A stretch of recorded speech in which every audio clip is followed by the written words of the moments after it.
प्रिय मित्रों, आपको ललित जांगिड का नमस्कार। कहते हैं हरि अनंत हरि कथा अनंता। जैसे भगवान का न आदि है न अंत है, इसी प्रकार भगवान की कथाएं भी अनंत है। होली के पावन पर्व पर होलिका दहन क्यों किया जाता है, कब से होता चला आ रहा है, इस पर सुनाता हूँ आपको एक कहानी। हालांकि ये कहानी आप सभी ने कभी न कभी ज़रूर सुनी होगी, लेकिन फिर भी सनातन संस्कृति की कथाएं जितनी बार भी हम पढ़ें या सुने अच्छी बात है। असुर राजा हिरण्यकश्यप चाहता था कि मेरे अंदर असीम शक्ति आ जाए, मैं तीनों लोकों में राज करूं, साथ ही मैं अमर भी हो जाऊं, मुझे कोई न मार पाए। ऐसा विचार करके हिरण्यकश्यप ने ब्रह्मा जी की तपस्या शुरू की। वर्षों तक कठिन तपस्या करने के बाद ब्रह्मा जी प्रकट हुए और वर मांगने को कहा। तो हिरण्यकश्यप बोला कि हे ब्रह्मा जी, मुझे अमर होने का वरदान दीजिए। ब्रह्मा जी ये सुनकर चौंक गए।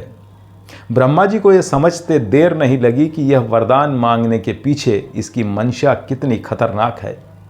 ब्रह्मा जी बोले कि वत्स, भले यह सृष्टि मैंने ही बनाई है, लेकिन इसके भी कुछ नियम हैं, कुछ मर्यादाएं हैं। किसी को भी अमर होने का वरदान मैं नहीं दे सकता। इसके अलावा जो कुछ भी तुम मुझसे मांगोगे मैं तुम्हें ज़रूर दूंगा।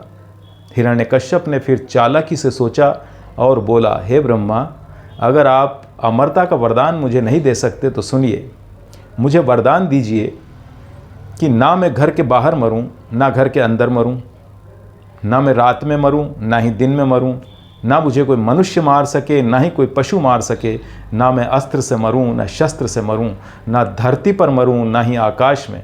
यानी उसकी समझ से अमरता का सारा कार्य इस वरदान के साथ हो जाएगा। उसकी चालाकी देखकर ब्रह्मा जी मुस्कुराए और कह दिया, तथास्तु। वरदान मिलने के बाद हिरण्यकश्यप ने अहंकार पूर्वक सोचा कि अब मुझे कोई नहीं मार सकता, और अब वह दुर्बुद्धि पूरी पृथ्वी को आतंकित करने लगा। उसकी उद्दंडता बढ़ती जा रही थी। वो सबसे कहता था, मैं ही भगवान हूँ, सब मेरी ही पूजा करो। सभी तपस्वियों ऋषि मुनियों का जीना हराम हो गया। लेकिन समय कभी एक सा नहीं रहता। जिसके डर से पूरी पृथ्वी के लोग उसकी पूजा करने लगे थे, उसके ही घर में उसी का बेटा प्रहलाद पैदा हुआ, जिसने अपने पिता की पूजा करने से इनकार कर दिया और परब्रह्म परमेश्वर श्री विष्णु की पूजा करने लगा। उसने कहा, मेरे लिए तो श्री हरि विष्णु ही पूज्य है और कोई नहीं। अगर आपको भी अपना जीवन लोक परलोक सुधारना है तो भगवान विष्णु की आराधना करो, वो बहुत दयालु है, वो आपको क्षमा कर देंगे। ऐसा सुनकर हिरण्यकश्यप पूरी तरह से भड़क गया।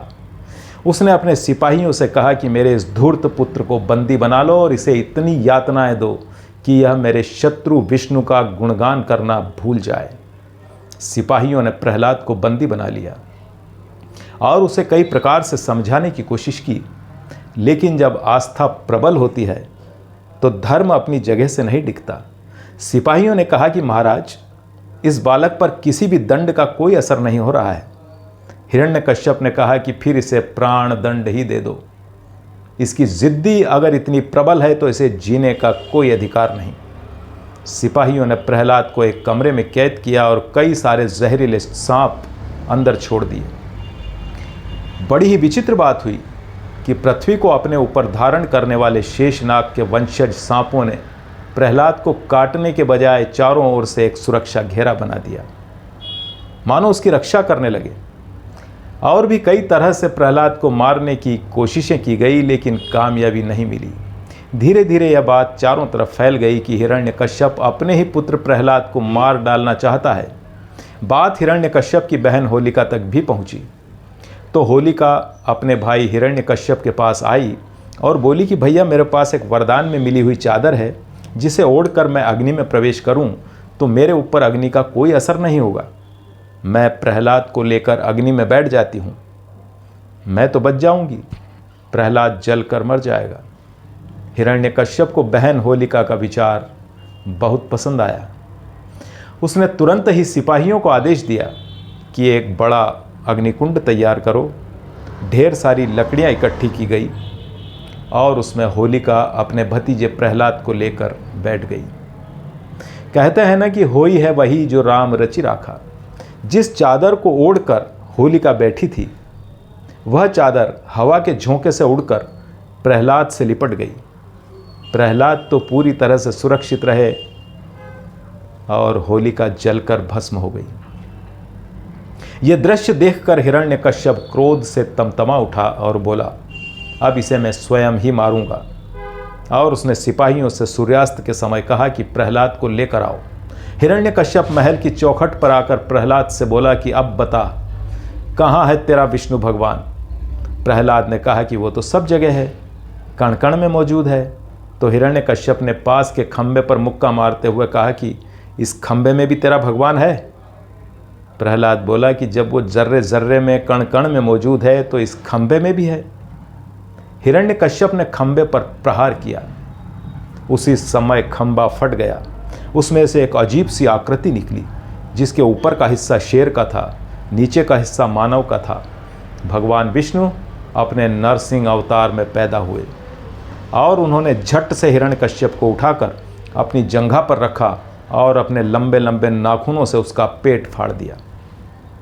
सारी धरती पर त्राही त्राही मचाने वाले हिरण्यकश्यप को श्री विष्णु ने इस तरह से मारा कि ब्रह्मा के वरदान की एक शर्त भी नहीं टूटी। शर्त के अनुसार वह दिन में मारा जाएगा, न रात में मारा जाएगा। उसे गोधूली बेला यानी शाम के समय पर मारा गया, जब न दिन होता है न रात।